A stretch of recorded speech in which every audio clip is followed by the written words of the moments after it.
This is Dr. Gigi Sabbat, and you're listening into the Walk With Me podcast. My guest today is Fred. Welcome to the show. Hi, Dr. Gigi. It's great to see you. Likewise, such an honor to have you on the show, Fred. Now, can you start off by telling us a little bit more about you and where are you from, Fred? Sure. Right now, I live in Northern Virginia, right outside of Washington, D.C., although I'm from Philadelphia, Pennsylvania originally. And I'm excited to talk to you. I could talk to you about a couple different things. I run the Institute for Effective Professional Selling, and we work with B2B, business to business, and B2G, business to government sales professionals on how they can be more effective. And like we talked about in the prep, I'm also a world-renowned expert on what's called Lyme disease, tick-borne disease. And I've written books on both topics, and I host podcasts on both topics as well. Excellent. Tell us a little bit more about your podcast. Well, the Sales Game Changers podcast, I started in 2017.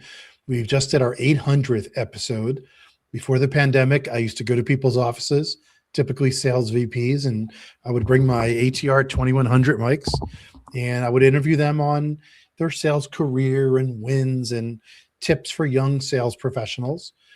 We've been doing it over Zoom since 2020, since the pandemic.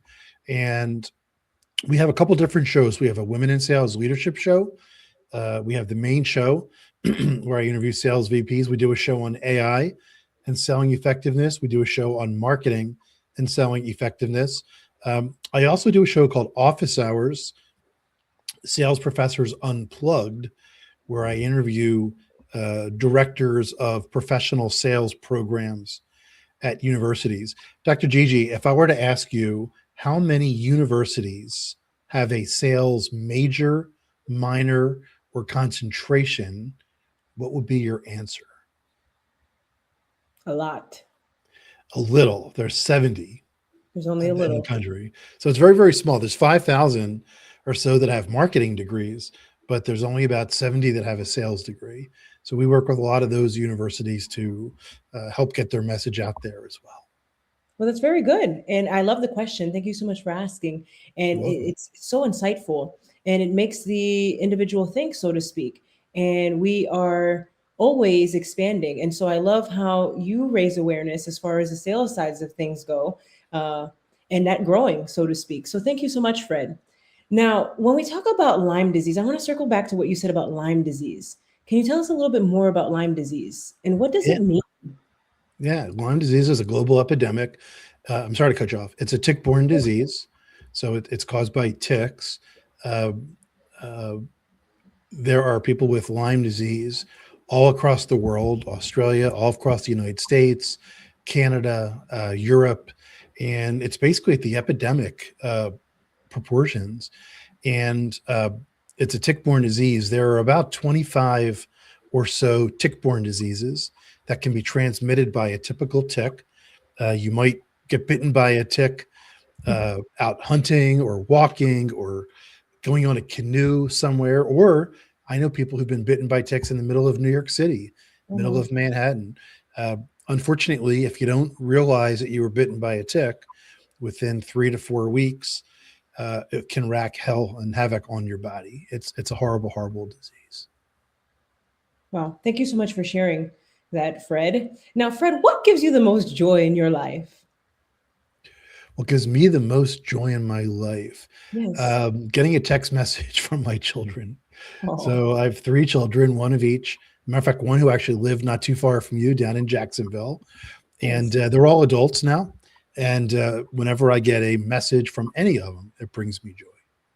Thank you, Fred. Now, tell us about a major challenge that has happened in your life and how did you overcome it?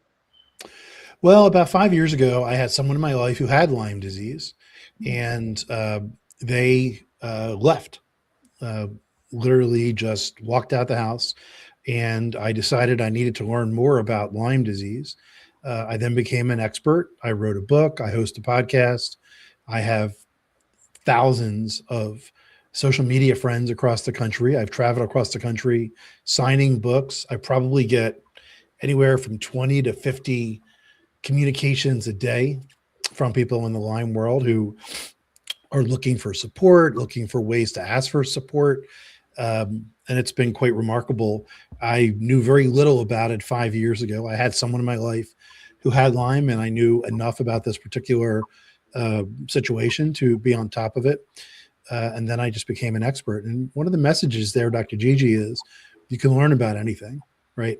If you devote your time and energy, you can learn almost anything. I became an expert within 2 years. My book has sold, I don't know, tens of thousands of copies. Congratulations. I give away the PDF of the book for free. Have learned, I've spoken, preparing a TED Talk as we speak. So, sometimes things happen in your life that you didn't expect. You then question why, but doesn't really matter why it did. So everything comes down to how do you respond and how do you make the best of it. That's right. Now, Fred, what is your best advice to the audience for walking with purpose and living a life of happiness? Yeah. Um, I would say give yourself grace. So about 5 years ago, I did a complete analysis of my life, and I discovered a couple things that were stopping me. And on the surface, things look great. People think I'm successful, etc. Now with the books out there and the podcast, I have a nice presence, if you will. But I did an analysis of how I was talking to myself, Dr. Gigi, and I read all my journals and I listened to all my voice messages, and I realized that I was very unkind to myself. Very, I would say things like, "Hey, congratulations, you got IBM as a customer today. How come you didn't get 5 more customers?" Right? As Right. compared to saying, "Hey, you got IBM as a customer today. What do you need to do to get Microsoft and Oracle as customers?" So when I realized how hard I was talking to myself, I talked to some friends about it. And one of my friends, who's a psychologist, said, "You don't talk to me that way. You don't talk to Mike or Lori or Sue that way. Why do you talk to yourself that way?" So I started talking to myself a lot kinder, Dr. Gigi. I And love whenever I that. would notice one of those negative thoughts come into my head, I would say to myself, "Fred, give yourself grace."